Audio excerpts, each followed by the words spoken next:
muito feliz pelo privilégio e alegria de poder compartilhar com vocês as mensagens do projeto Crescendo em Graça deste semestre. Temos experimentado maravilhosas bênçãos ao estudarmos a palavra de Deus e aprendermos juntos sobre a vida do profeta Eliseu. Quantas lições maravilhosas do ministério desse servo de Deus, não é verdade? Muitas bênçãos recebidas também com a leitura do livro Paixão, Propósito e Poder. Agradeço muito aos administradores das uniões e quero parabenizar de forma especial também os administradores dos campos, os organizadores do projeto, os departamentais de mordomia, os pastores, anciãos e líderes por se entregarem sem reservas a esse lindo ministério. E a você, meu irmão, minha irmã, o meu abraço especial. Você que se conectou conosco, acompanhou as mensagens e compartilhou com seus amigos. Deus seja louvado por tudo e por todos. Antes de abrirmos a palavra de Deus, como temos feito todas as vezes, vamos pedir a sua bênção para o estudo deste momento. Aí na sua casa, onde você estiver, curve a sua fronte, feche os seus olhos, vamos orar. Pai querido, agora vamos abrir a tua palavra. Dá-nos tua bênção, teu Santo Espírito para compreensão, entendimento e disposição para vivermos segundo a tua vontade. Nós oramos agradecidos em nome do Senhor Jesus. Amém. O texto para a reflexão de hoje está em 2 Reis, capítulo 6, versículo 8, e vai até o capítulo 7, verso 20. É uma longa porção que nós vamos ora citar, ora ler, são episódios distintos, mas que eles se interligam. Nós vamos fazendo a leitura à medida que formos comentando daqueles textos que queremos dar destaque. Mas eu peço a você, deixa aí a sua Bíblia aberta em 2 Reis, capítulo 6 e 7, na minha Bíblia os dois estão juntos. Muito bem, vamos começar então lembrando que Ben-Hadad era rei da Síria. E em conselho secreto com seus oficiais, decidia qual cidade de Israel iria atacar. Mas o Senhor mostrava esses planos para Eliseu, que por sua vez comunicava ao rei de Israel para que ficasse de prontidão a fim de enfrentar o ataque inimigo. O rei da Síria pensou que havia um traidor em suas fileiras, mas um de seus servos lhe falou que essas coisas aconteciam por causa de um tal profeta do Deus de Israel. O rei então decidiu prender e anular a influência desse homem. Tendo descoberto onde Eliseu vivia, foi a Dotã com carros, cavalos, fortes tropas e cercou a cidade durante a noite. Na narrativa desse episódio, 3 vezes encontramos a expressão o homem de Deus. Está no capítulo 6, versos 9, 10 e 15. Eu pergunto, isso também poderia ser dito a nosso respeito, a meu respeito. Homens e mulheres de Deus, jovens do Senhor, meninos e meninas de Jesus? Qual é a impressão que as pessoas têm quando entram em contato conosco? Elas percebem que somos parecidos com Jesus ao observarem nossos gestos, atitudes, a forma de tratar as pessoas, o interesse que demonstramos em ajudar e servir? Curiosamente, essa mesma história menciona que 3 vezes Eliseu orou. Coincidência? Claro que não. A oração é um dos grandes segredos de uma vida cristã vitoriosa. Nós somos muito bons sobre oração, nós sabemos muito sobre oração. Sabemos dizer frases lindas, citações fantásticas. Mas e daí? O que adianta tudo isso? Por que é que nós oramos tão pouco? Essa é a questão. Há muitas razões, mas talvez a mais séria seja o senso de independência e autossuficiência que caracteriza o ser humano, a natureza pecaminosa. E Deus, irmãos, precisa transformar nosso coração. E essa obra de transformação, ela não terminou no dia do nosso batismo. Eu conheci a irmã Francisca na cidade de Tatuí, São Paulo, sede da Casa Publicadora Brasileira, onde tive o privilégio de trabalhar e viver por 10 anos. Depois de ter pregado um sábado na igreja que ela frequentava, a irmã Francisca fez amizade comigo e com minha esposa e por muitos anos ela ligou para nós, sempre às sextas-feiras, perto do pôr do sol. O contato dela era muito rápido, bem objetivo. E ela pediu oração pelos 3 filhos. Ela então dizia, pastor, por favor, ore. E aí mencionava o nome dos 3 filhos. E ela sempre terminava assim, o Senhor tem uma obra para fazer no coração deles. Gente, foram tantas vezes que a irmã Francisca ligou, que um dia eu concluí que ela estava sendo usada por Deus como instrumento para que eu, Hélio Carnassale, reconhecesse que o Senhor também tem uma obra a fazer no meu coração. A partir daí, eu passei a pedir para que Deus fizesse a obra necessária no meu coração. E eu continuo pedindo. Ainda tem espaço, irmãos, para o Senhor trabalhar aqui nesse coração. Ele precisa completar o serviço de transformar, de consertar esse coração pecador. Que tal se você também pedir para o Senhor completar a obra na sua vida? Há uma linda promessa que diz o seguinte, aquele que começou a boa obra em nós há de completá-la até o dia de Cristo. Filipenses 1,6. Será que eu estou ouvindo você dizer amém? Diga amém aí onde você está. O servo de Eliseu se levantou bem cedo e viu a cidade cercada e entrou em pânico e perguntou ao profeta, ai meu Senhor, o que faremos? Capítulo 6, verso 15. A palavra de Deus, irmãos, tem milhares de promessas as quais o apóstolo Pedro chama de preciosas e muito grandes, segundo Pedro 1,4. Um dos pioneiros adventistas, pastor John Loughborough, cadastrou 3.571 promessas bíblicas, sendo 2.527 para o presente e 1.044 para o futuro. 3.044 estão no Velho Testamento e 527 no Novo. E por que ainda entramos em pânico e compensamos diante das surpresas negativas que chegam para nós? No Salmo 103, Davi afirma que Deus conhece a nossa estrutura e sabe que somos pó, verso 14. É justamente porque somos fracos e necessitamos desesperadamente do poder do Senhor para enfrentar as lutas e dificuldades da vida. É por isso que nós descompensamos, apesar das promessas de Deus. Cada provação é um convite para irmos à presença de Deus e pedir forças para seguir em frente. O conceito bíblico sobre uma pessoa justa não implica em ser alguém que não comete erros, mas significa uma pessoa que reconhece a soberania de Deus e confia nele. Apesar de falhos, fracos e pecadores, podemos sim, irmãos, amigos, pela graça divina, ser homens e mulheres de Deus, jovens do Senhor e meninos e meninas de Jesus, se tão somente tivermos fé. E não nos esqueçamos que a fé não vem de nós, é dom de Deus, segundo Efésios 2,8. A pergunta daquele moço, que faremos? Nos permitiu receber um grande presente, que nos chega por meio de uma das mais lindas e confortadoras declarações encontradas na Bíblia. Respondeu assim o profeta, não temas, porque mais são os que estão conosco do que os que estão com eles. Orou Eliseu e disse, Senhor, peço-te que lhe abras os olhos, para que veja. E o Senhor abriu os olhos do moço, e ele viu que o monte estava cheio de carros e cavalos de fogo em redor de Eliseu, versos 16 e 17. Que tremendo! Peço-te que lhe abras os olhos. Não é esta uma das mais urgentes necessidades que temos como indivíduos e como igreja? Como precisamos ter olhos espirituais abertos para compreender os tempos em que estamos vivendo. Já é tarde, a hora está avançada. Paulo escreveu aos Romanos 13:11, já vai alta a noite e vem chegando o dia. Não há mais tempo para levar a vida espiritual de qualquer jeito, brincando de ser cristãos, como naquela antiga brincadeira infantil do esconde-esconde. Ele nos acha no sábado e a gente se esconde dele durante toda a semana. Queridos irmãos, é a hora de despertarmos do sono e afastar a mornidão e a indiferença.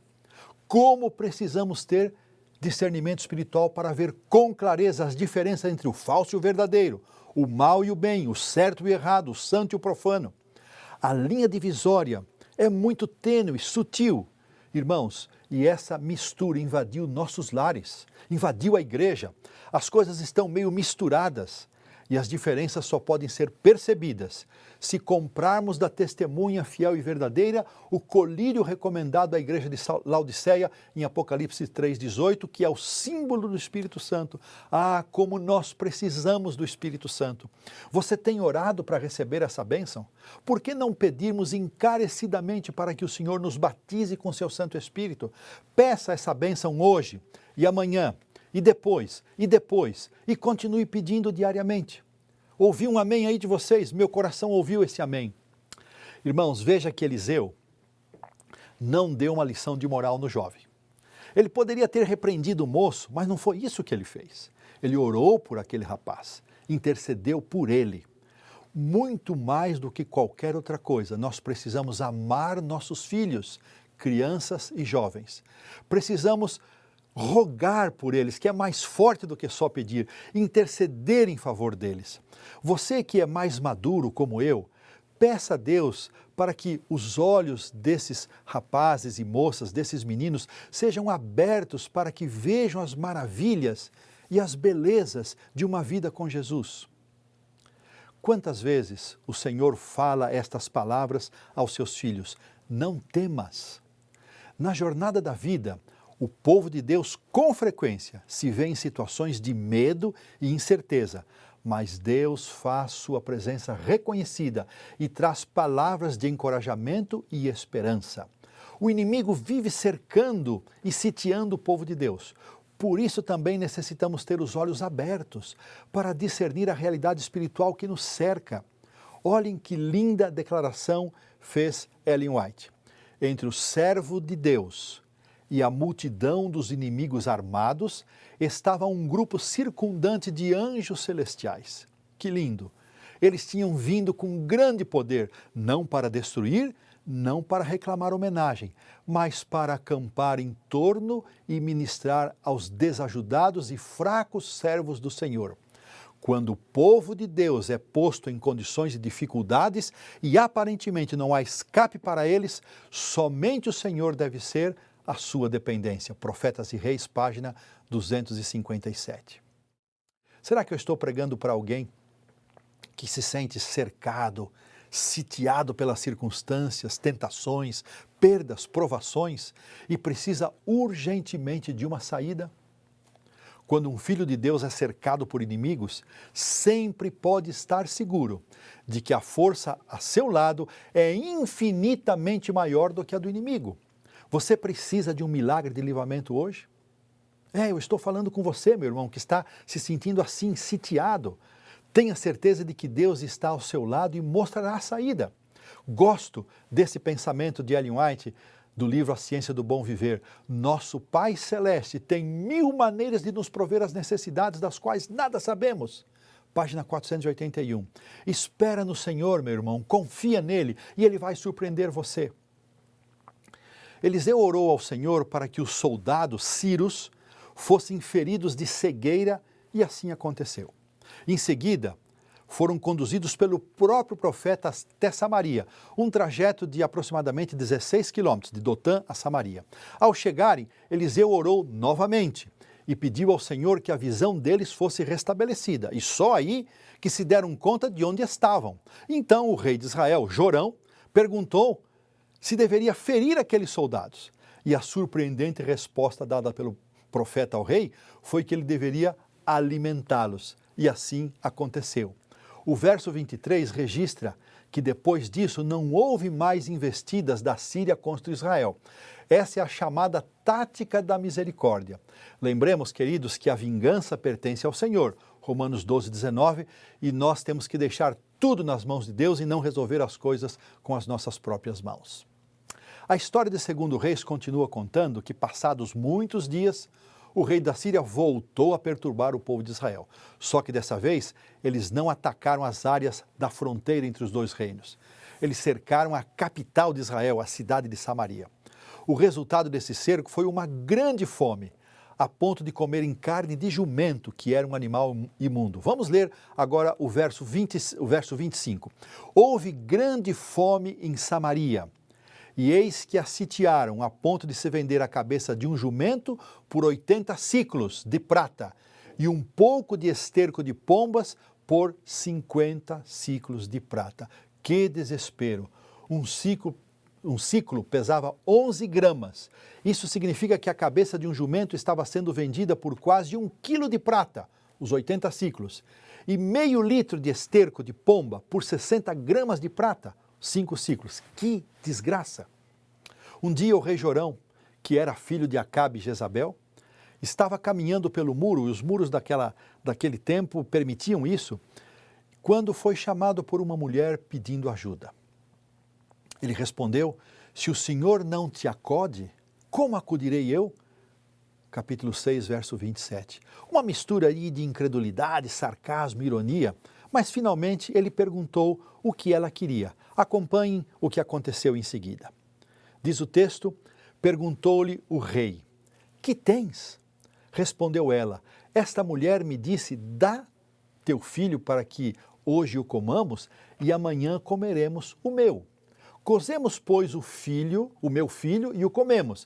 Mas dizendo-lhe eu ao outro dia, dá o teu filho para que o comamos, ela o escondeu.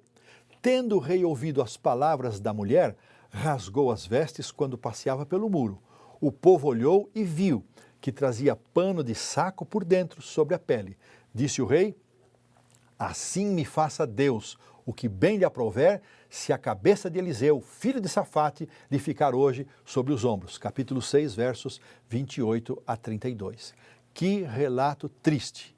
Comer os próprios filhos estava entre os castigos previstos para casos de desobediência rebelde aos mandamentos do Senhor, conforme Levítico 26, 29. Que responsabilidade, queridos, têm aqueles que ocupam posições de liderança, pastores, anciãos, líderes de departamento em nossas igrejas. A reação do rei Jorão foi a pior possível. Além de não reconhecer os próprios pecados e os pecados do povo, se afastando do Senhor, ele preferiu eleger um culpado e jurou que mataria Eliseu naquele mesmo dia. Nem o próprio rei da Síria tinha manifestado a intenção de matar Eliseu, mas de apenas prendê-lo. Com essa atitude, o rei de Israel também demonstrou total desrespeito para com Deus e para com seu servo. Irmãos, embora os pastores e líderes locais de nossa igreja sejam homens e mulheres falhos e pecadores, imperfeitos e igualmente necessitados das misericórdias do Senhor, ainda assim, nossos pastores e líderes merecem nosso respeito e consideração por sua autoridade e liderança espiritual. A tendência de sempre livrar a própria pele e colocar a culpa nos outros por tudo o que acontece e atribuir ainda a Deus a responsabilidade última pelas consequências das nossas próprias escolhas erradas é uma verdadeira tragédia. Precisamos pedir que o Senhor nos conceda forças para deixar o orgulho de lado, agir com humildade, assumir os próprios erros e pedir perdão a Deus e às pessoas a quem ferimos e então, por meio de sua graça, mudar de atitude, arrepender-se. O rei, no seu desespero, enviou um mensageiro para executar o servo do Senhor e em seguida ele mesmo foi ao encontro de Eliseu para ver se a tarefa havia sido cumprida.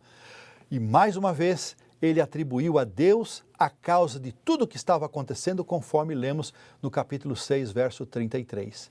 Eliseu estava reunido com os anciãos do povo, homens fiéis que confiavam no Senhor e esperavam ouvir do profeta uma palavra de esperança. Agora eu pergunto, irmãos, a quem buscamos quando estamos nos piores momentos? A quem recorremos? Há tanta gente, mesmo dentro da igreja, que se esquece de Deus nos momentos de bonança e se volta contra Ele na hora da tempestade. O melhor é sempre buscar ao Senhor como no voto do casamento, como nós dizemos nos votos, na alegria e na tristeza, na saúde e na doença, na riqueza e na pobreza. Em Deus sempre estaremos seguros. Jesus disse, no mundo passais por aflições, mas tende bom ânimo, eu venci o mundo. João 16, 33. A vitória de Cristo é garantia de que não importa que possa nos acontecer, porque nele teremos paz. Vamos ler o que aconteceu. Então, disse Eliseu, ouvi a palavra do Senhor.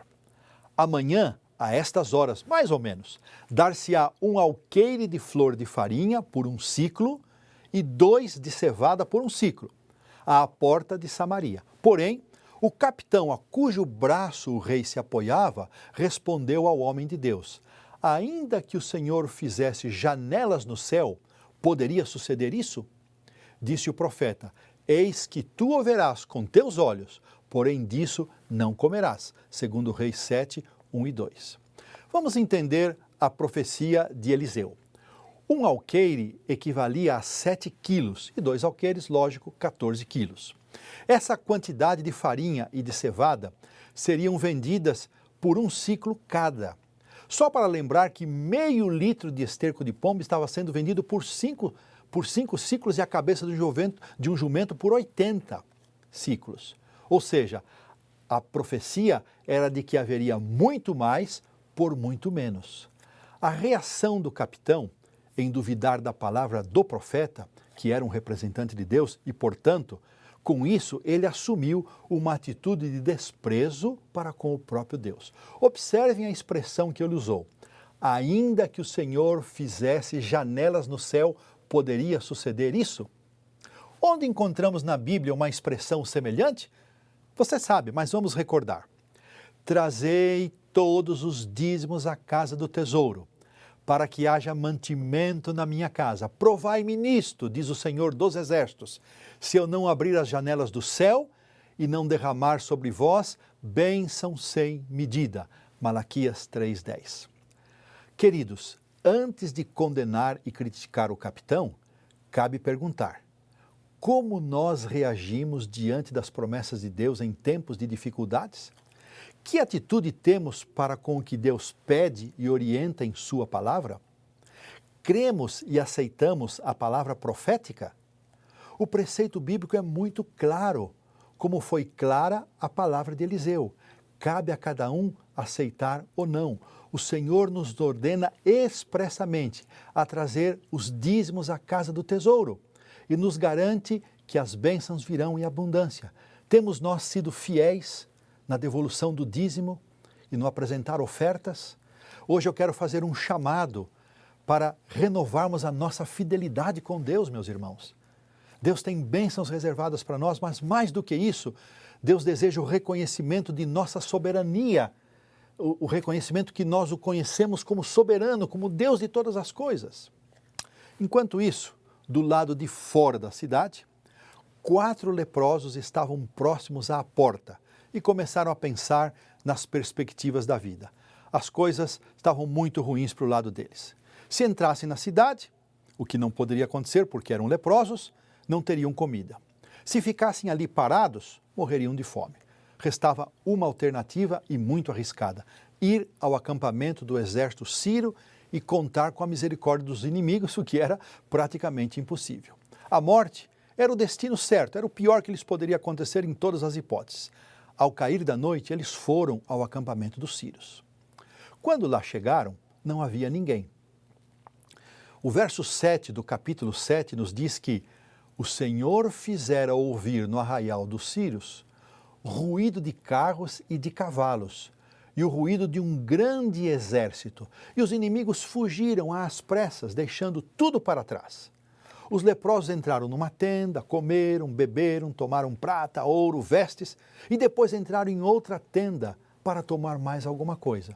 Foi quando pesou a consciência, e ao refletirem sobre a atitude deles, eles disseram: não fazemos bem. Este é dia de boas novas e nós nos calamos. Se esperarmos até a luz da manhã, seremos tidos por culpados. Agora, pois, vamos e o anunciemos à casa do rei. Capítulo 7, verso 9. Eu gosto muito desse verso. A lição ela é tão clara, óbvia, mas preciso destacá-la. Qual é a nossa reação com respeito às bênçãos que recebemos com o conhecimento da mensagem que chegou até nós? Estamos apenas guardando, reservando para nós, ou estamos anunciando e compartilhando a salvação em Cristo? Ou como os leprosos, a nossa atitude é apenas o egoísmo, a egoísta atitude de guardar, de receber? Não fazemos bem, disseram eles, se nos calarmos. Quando Pedro e João compareceram diante do sinédrio para serem inquiridos acerca da cura do coxo que estava junto à porta chamada Formosa, ordenaram-lhes que não falassem mais e nem ensinassem no nome de Jesus. Ao que eles responderam: nós não podemos deixar de falar das coisas que vimos e ouvimos. Atos 4:20.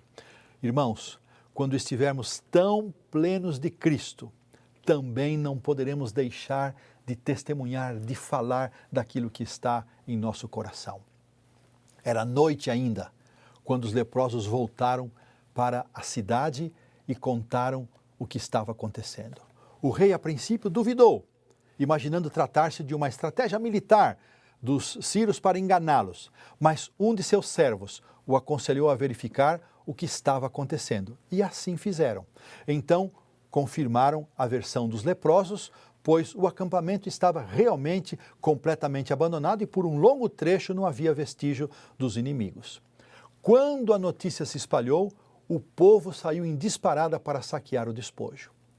O rei havia pedido para aquele mesmo capitão que duvidou da palavra de Eliseu, para que ele guardasse a porta no sentido de tentar controlar e organizar a saída. Mas o povo, com fome, o atropelou e ele morreu. No dia seguinte, conforme a palavra do profeta, se vendia à porta de Samaria 1 alqueire de farinha por um ciclo e 2 de cevada por um ciclo. E o que aconteceu com o capitão que duvidou da profecia de Eliseu? Bom, ele viu com seus olhos, mas ele não experimentou, ele não comeu, porque o povo passou por cima dele. Dos versos 16 a 18, ocorre uma vez a expressão segundo a palavra do Senhor e 2 vezes como falara o homem de Deus. A palavra de Deus, dita por meio dos seus profetas, ela é viva e eficaz e mais cortante do que espada afiada de 2 gumes. Lemos isso em Hebreus 4:12. Irmãos, queridos, amigos, não compensa duvidar da palavra de Deus entregada a nós por meio dos seus profetas. Pedro a compara essa palavra profética a uma candeia que brilha em lugar tenebroso, segundo Pedro 1,19. A lição é clara. O Senhor nos está chamando para reconhecer a sua soberania e renovar hoje com Ele o nosso pacto de fidelidade em todos os aspectos da vida. E de forma especial, Deus nos está chamando para sermos fiéis com os recursos que Ele tem dado para nós. Quando aceitarmos tudo que vem de Deus, como disse Davi, em 1 Crônicas 29:14, quando aceitarmos que tudo que vem de Deus, tudo aquilo que recebemos das mãos divinas, é daí mesmo que nós devolvemos uma parte para o Senhor. Nada é nosso, irmãos, tudo vem de Deus. Quando nós entendermos isso e reconhecermos que tudo que temos não é nosso, vem de Deus, é dado por Deus, vamos experimentar uma alegria incomparável e vamos desfrutar de infindáveis bênçãos que Ele quer nos conceder. Muitas vezes ficamos contando as migalhas que devolvemos como se fosse um favor para a igreja ou como se Deus precisasse do nosso dinheiro. Muito mais do que os recursos que possuímos, o Senhor nos deseja por inteiro, você e eu, com tudo que somos e temos. José Bates, ao lado de Tiago e Ellen White, são considerados os 3 fundadores pioneiros da Igreja Adventista do Sétimo Dia. Como a família de Bates morava em New Bedford, que era uma cidade costeira, capital baleeira dos Estados Unidos, desde muito jovem, Bates, ainda antes de completar 15 anos, começou a trabalhar em um navio mercante. Depois foi marujo da Marinha Britânica e após a guerra de 1812, ele retornou à Marinha Mercante, tornando-se capitão e proprietário do seu próprio navio.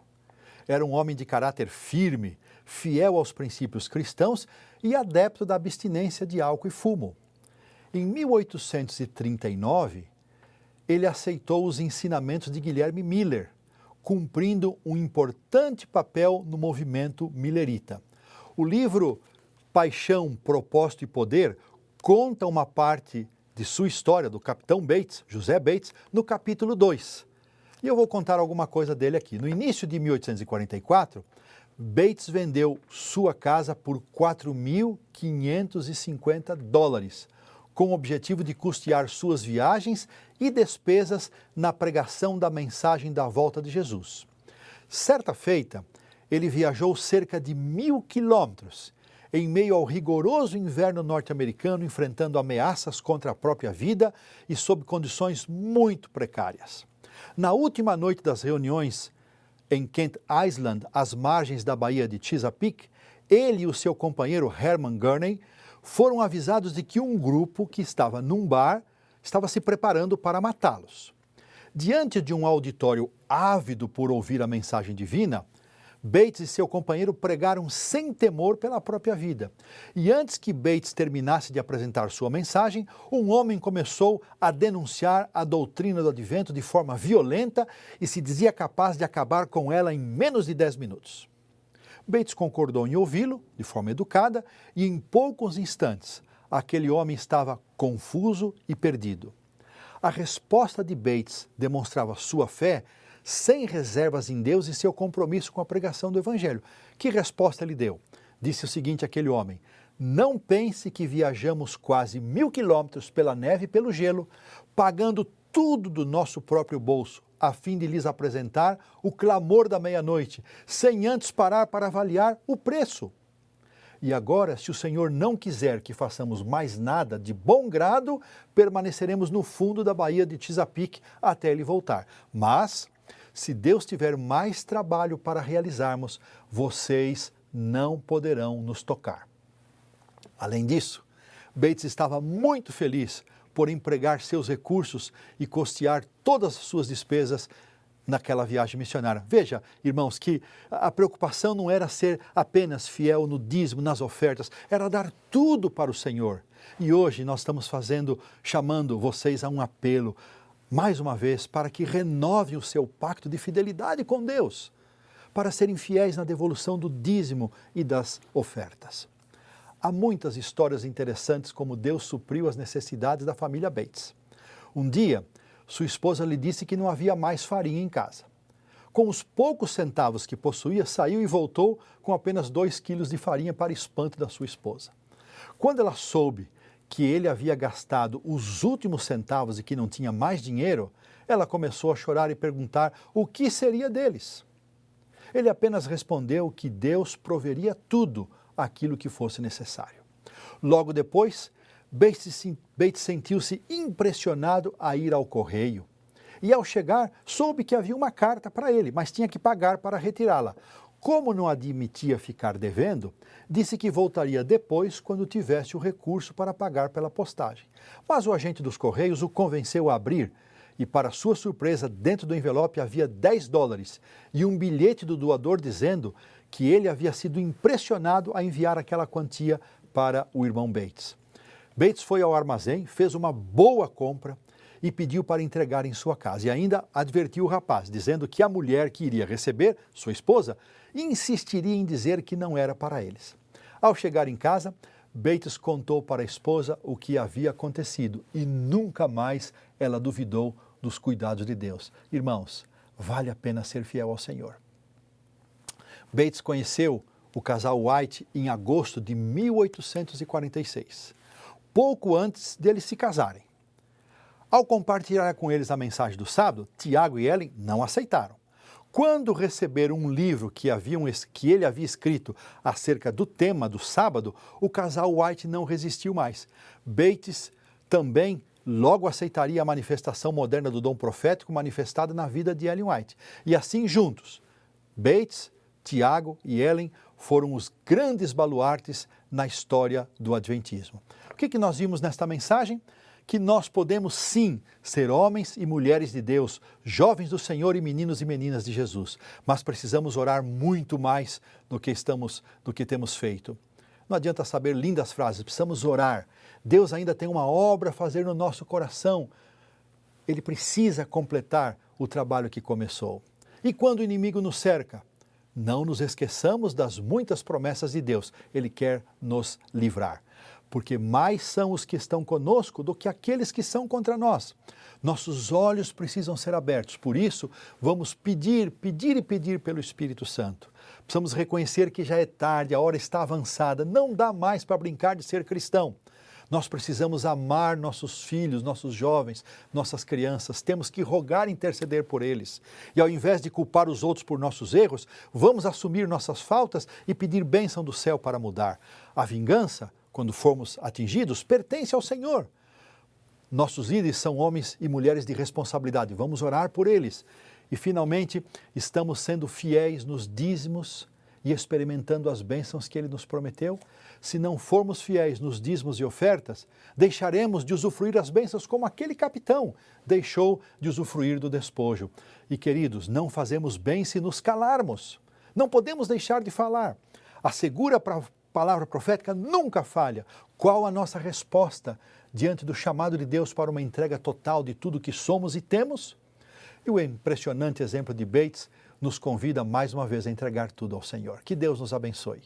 Que por graça divina nós possamos ter essa mensagem poderosamente gravada em nossa mente, a fim de cumprirmos o ideal de Deus para nós, para que ocorram as necessárias transformações na nossa vida e que o Espírito Santo fale profundamente ao coração de cada um de nós e não nos deixe sossegar até tomarmos as decisões necessárias para que possamos verdadeiramente continuar crescendo em graça. Um forte abraço e que todos fiquemos na bênção e na paz do Senhor Jesus. Quero convidá-los a orar. Pai querido, agradecemos por esses momentos tão especiais que gastamos estudando a Tua Palavra, extraindo lições para a nossa vida. Abençoa-nos, Senhor. Ajuda-nos a tomar decisões importantes, especialmente a de renovar o nosso pacto de fidelidade contigo. Senhor, escuta a nossa oração e protege-nos com a Tua bênção eterna. Hoje e sempre oramos em nome do Senhor Jesus. Amém.